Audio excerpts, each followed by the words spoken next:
gimana sih untuk meningkatkan apa ya kemauan gitu ya. Kadang kan masih ada ayah bunda yang eh "Oh, udah deh anaknya males ya udah ngapain udah bukan tugas saya gitu mungkin ya seperti itu. Jadi di gimana gitu untuk biar ayah bunda itu merasa ini juga sebenarnya sama-sama gitu. Pendidikan untuk di keluarga juga sangat dibutuhkan gitu. Seperti itu.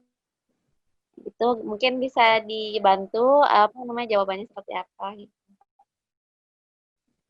Baik, yang paling menarik kan ketika ayah bunda anaknya bersekolah ya, kami juga sama, kami letakkan anak-anak sekolah di sekolah negeri begitu ya, tapi kami tidak punya ekspektasi tinggi terhadap anak begitu. Jadi saya punya pengalaman anak perempuan nomor 3 itu lemah di matematika, lemah memang dia bukan tidak bisa tapi dia lambat mengerjakan begitu ya. Kalau ditungguin lama begitu, tapi sekolah kan waktunya cepat. Jadi selalu dapat nilai tidak bagus begitu, tapi dia ngerti sebetulnya. Jadi ketika bagi rapot saya selalu datang karena saya mau ngobrol sama gurunya, bukan pengen nasihati, tidak, malah minta waktu sama gurunya untuk memaklumi anak saya begitu. Jadi saya bilang di rumah sudah didampingi Pak, Bu begitu ya. Saya tahu anak saya bisa, tapi mungkin dari sekolah ada kebijakan. Akhirnya gurunya bilang oke Pak, boleh Pak untuk Ananda ini nanti kami akan nilainya 4 di raport begitu, tapi pakai pensil, gurunya masih baik.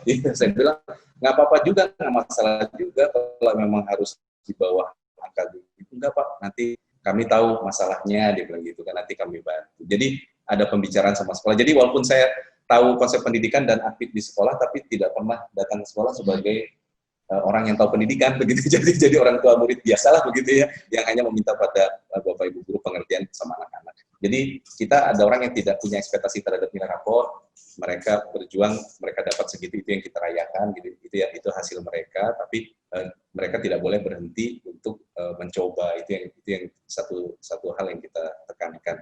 Sehingga apa yang kita dampingi sama mereka tadi, proses belajar, saya juga banyak hal yang nggak tahu begitu, tapi tadi saya hanya berperan sebagai orang yang kepo aja.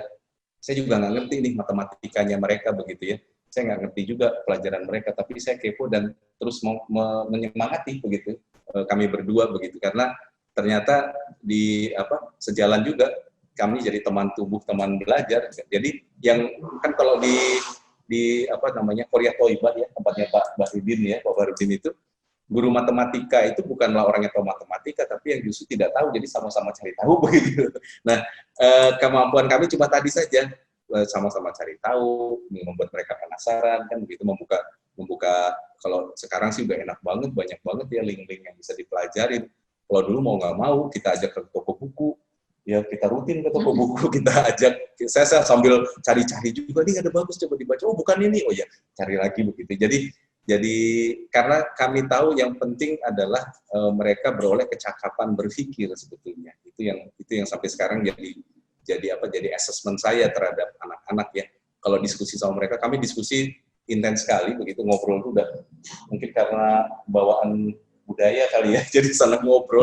Tapi yang saya assess itu adalah cara berpikir mereka. Kadang-kadang saya suka ngasih pertanyaan-pertanyaan aneh begitu, atau pertanyaan jebakan. Saya ingin tahu apakah mereka masih stereotip, apakah mereka hanya berpikir linear begitu ya. Begitu sekarang ceritanya mereka sudah beroleh banyak pengalaman dan bisa saling bercerita dan punya pengalaman, itu rasa kepuasan ya, bahwa dari kecil ternyata kemampuan berdialog dan berpikir itu masih bisa dibangun, karena itu sebenarnya intinya pendidikan. Dan sekolah itu buat kami sebetulnya nggak ada ekspektasi, tapi mereka harus melewati apa yang mereka sudah mau begitu, karena mereka masuk SMK pilihan mereka. Jadi mereka harus bertanggung jawab atas pilihannya. Mereka harus tuntaskan. Jadi tuntasnya itu yang harapan kami. Mau semampunya, sebisanya, yang penting tuntas begitu. Karena tujuan pendidikan buat kami sederhana saja. Bagaimana anak-anak bisa menghadapi banyak hal tidak terduga dalam hidupnya, itu saja. Mereka punya bekal itu sudah alhamdulillah, dan mereka bisa bertahan terus untuk hidup begitu. Dan begitu. Kalau kita kadang-kadang mau anak itu belajar dari manapun, kita bebas ya, itu bebas aja. Malah kita dikasih sharing yang baru-baru gitu, anak-anak yang baru-baru itu kita, oh begitu misalnya gitu. Kalau sekarang tuh kita diskusinya udah sampai yang ada di sosmed gitu, kadang-kadang ekonomi, politik, sosial, budaya, semua masuk, kita diskusinya masuk. Jadi kayak Kayak bikin forum aja setiap malam tuh sambil bikin Indomie lah, bikin goreng-gorengan, ngobrol, ketawa, ngakak, ledek-ledekan misalnya gitu ya. Depan bapaknya.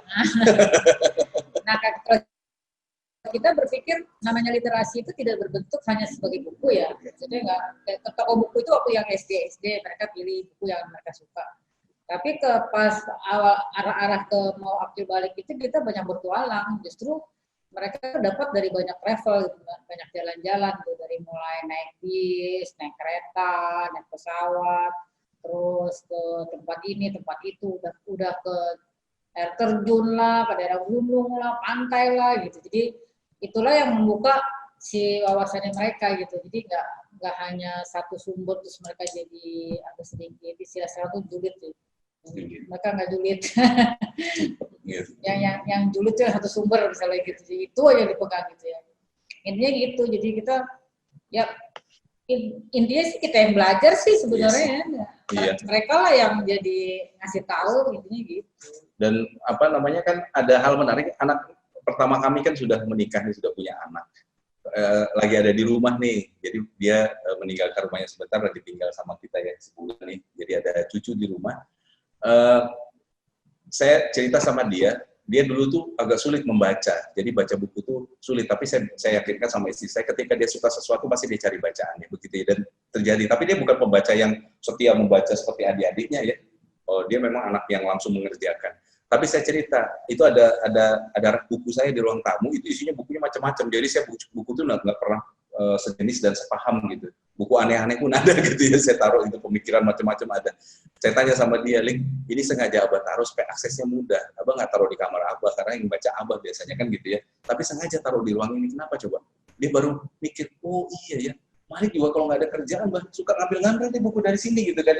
Jadi dia baca gitu sebetulnya, dia tahu buku-buku itu.